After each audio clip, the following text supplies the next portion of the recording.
Incoming transmission standby. Welcome to the Nod News Network. Jake Sullivan said lawmakers must approve funding by October to avoid disruption. The White House called on U.S. lawmakers to approve President Joe Biden's request for an additional $24 billion to Ukraine by the end of the month to ensure uninterrupted aid flow to the country. U.S. National Security Advisor Jake Sullivan told media on Thursday that the U.S. government has allocated funds for the current fiscal year, which ends on September 30th. He said additional resources are now needed from Congress before October 1st to avoid disruptions in aid supplies to Ukraine. Continued aid to Kyiv in its fight against Russia faces growing opposition from Republican lawmakers, especially in the House of Representatives, where the party holds a majority. Critics say Washington has higher priorities and needs stronger safeguards against the diversion of aid it sends to Kyiv.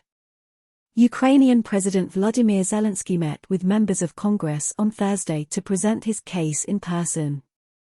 Senate Majority Leader Chuck Schumer said a one-sentence summary of the visiting leader's message.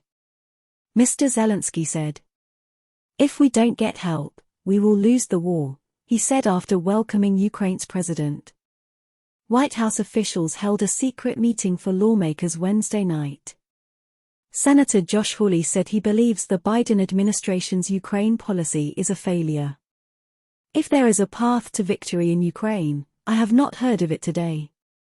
And I also hear that there is no end in sight to the funding requests," the Republican said.